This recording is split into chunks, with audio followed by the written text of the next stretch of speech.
Do you want to do it together? Can we do it together?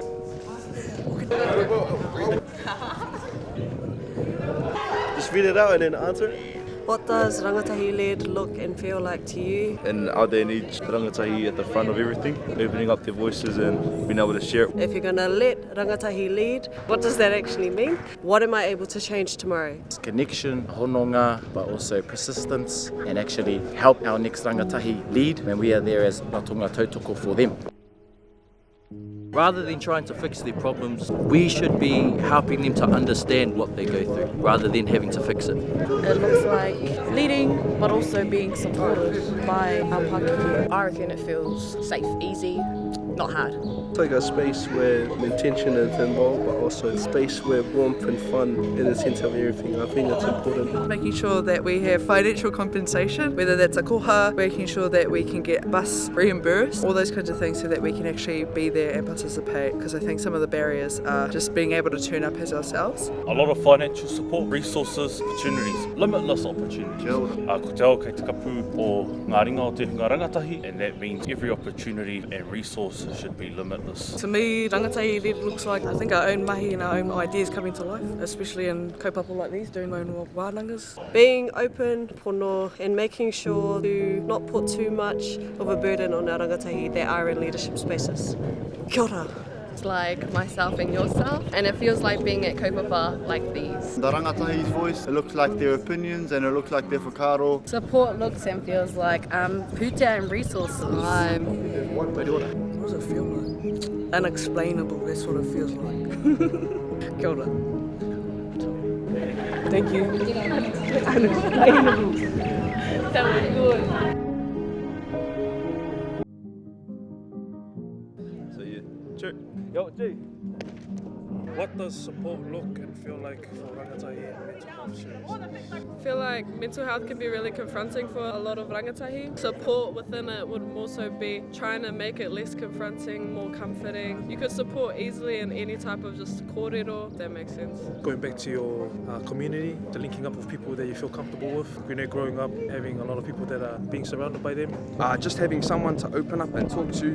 Feeling heard, more knowledge for the rangatahi and whānau, the system that they are in, starting from kura. More support for our tamariki who are in kura kaupapa and kura auraki. Bringing up the leaders of tomorrow within our rangatahi, give them the tools to utilise to become leaders.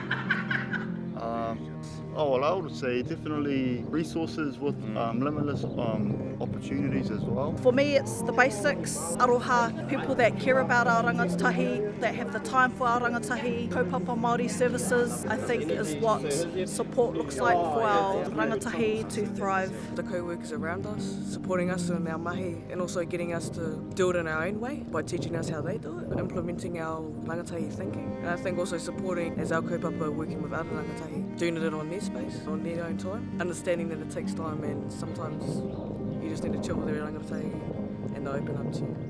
We listen to them, we're talking to them, we're asking them the right questions, and we're actually listening to what they've got to say. Well, that's a hard one. For us at Mahi, it looks like us being engaged with the rangatahi we work with close to nearly every day, just to let them know that we're there to help them have their back and be able to be there for them whenever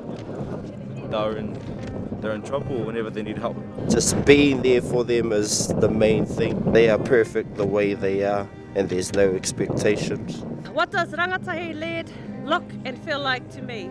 You know, the time has come where we now have a generation of te reo speakers in our rangatahi. The support looks like we need to invest more into our rangatahi. We need to invest in them becoming good support workers, like putting them through not just kaupapa Māori training, but also exposing them to non-Māori training so that they can provide services from the best of both worlds. Rangatahi lead means exactly that. The rangatahi telling the Pākehā what it is that they need, and then the Pākehā taking that role and supporting them to do what needs to be done. A space where rangatahi are allowed to make mistakes. What does it feel like? It feels empowering, rational, confident.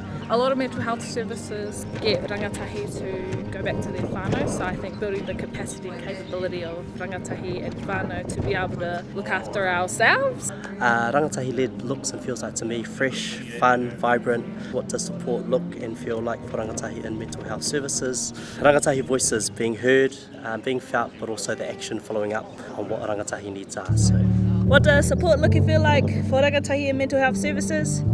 Ask them, they'll tell you. It's not for us as the Pākeke or as practitioners to tell our rangatahi what is best for them, to draw out that kōrero, to allow them to lead themselves to the conclusions that they want. Times have changed, we have to adapt and change our way of thinking. For rangatahi and mental health services, allowing them the autonomy, freedom to come to their own conclusions. We have to remember that we have to remain curious with the whakaaro of unconditional positive regard, that this is a place of non-judgment. Pātai tuatahi, to support them. Pātai tuarua, always encouraging them that their tomorrow is always going to be all about progress. Our rangatahi being included on governance levels, leadership levels, as advisories to our services and our roku. Having rangatahi included on the ground in our mental health services, especially in inpatient units where I mahi. We're lacking a lot of rangatahi on the ground who can understand and feel what our rangatahi in mental health services are going through. It's their journey, they make their own decisions. We're just there to support and offer them and navigate the system because our system is too westernized.